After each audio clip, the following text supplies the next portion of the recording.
Hi అండి, నేను మీలో ఒకని. మన బందర్ రోడ్లో ఉన్న క్రీమ్ స్టోన్ వాళ్ళు చిల్డ్రన్స్ డే స్పెషల్గా కిడ్స్ అందరికీ డ్రాయింగ్ కాంపిటీషన్ ఏర్పాటు చేశారు. ఇది చిల్డ్రన్స్ డే రోజున ఎన్రోల్ చేసుకుంటే ఇవాళ 16th రోజున డ్రాయింగ్ కాంపిటీషన్ ఏర్పాటు చేశారు. సండే కాబట్టి పిల్లలందరూ ఇంటి దగ్గరే ఉంటారని ఇట్లా ఏర్పాటు చేయడం చాలా సంతోషంగా ఉంది. ఇలా పిల్లలందరికీ ఎక్కడైనా ఏ స్కూల్లో అయినా చదివిన వాళ్ళు పర్లేదు, వాళ్ళు 12 years లోపు ఉన్న వాళ్ళు స్కూల్లో చదువుకున్న వాళ్ళకి ఎన్రోల్ చేసుకోమని చెప్పారు. నేనైతే మా పాపకి ఎన్రోల్మెంట్ చేశాను. 1 రూపీ కట్టి ఎన్రోల్మెంట్ చేసుకుంటే ఇట్లా మొత్తం ఏవైతే మనకి స్కెచెస్, డ్రాయింగ్ కావాల్సిన ఐటమ్స్ ఏవైతే ఉన్నాయో మొత్తం అన్నీ వాళ్ళే ఇచ్చారన్నమాట. అందరూ బాగా చేశారు. మా అమ్మాయి మేము వెళ్ళేసరికి ఆల్మోస్ట్ వాళ్ళందరూ డ్రాయింగ్ గీస్తున్నారు. మేము వెళ్ళేసరికి ఆల్మోస్ట్ 12 అయింది. వెళ్ళిన హాఫ్ అన్ అవర్లోనే మా అమ్మాయి చాలా స్పీడ్గా డ్రాయింగ్ వేసేసింది, హౌస్ బొమ్మ వేసింది.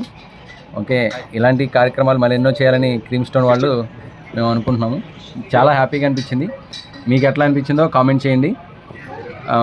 కాంపిటీషన్లో ఇట్లా ఏ స్కూల్ నుంచి చదివారు, ఏంటి వాళ్ళ పేరు, వాళ్ళు ఏం చదువుతున్నారు అనేది మనకి ఇచ్చిన బుక్లో మెన్షన్ చేయమన్నారు.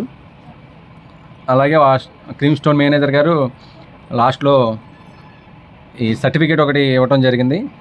అది కూడా చాలా ఆనందంగా అనిపించింది. పిల్లలకి ఇట్లాంటివి చేస్తూ ఉంటే ఏ సంస్థ అయినా సరే వాళ్ళ సొంత ప్రయోజనాలు కాకుండా కిడ్స్ని ఇట్లా ఎంకరేజ్ చేయడం చాలా మంచిగా అనిపించింది. Thank you cream stone. Good luck guys. అలాగే పిల్లలకి 1 రూపీకి 2 ఐస్ క్రీమ్ స్కూప్స్ ఇవ్వడం జరిగింది. ఇలా ఎక్కడైనా ఏమైనా కాంపిటీషన్ జరుగుతున్నప్పుడే కదా మన పిల్లల్ని ఎంకరేజ్ చేస్తే వాళ్ళలో ఉన్న ప్రతిభ అనేది మనకు తెలుస్తుంది. చాలామంది ఎన్రోల్ చేసుకున్నారని చెప్పారు మేనేజర్ గారు, బట్ లిటిల్ బిట్ 10 members ఏమో వచ్చారు. ఇంకా అందరూ మీ యొక్క పిల్లల్ని ప్రోత్సహిస్తే వాళ్ళు ఎందులో అయినా సరే ముందుకు వెళ్తారని నా అభిప్రాయం.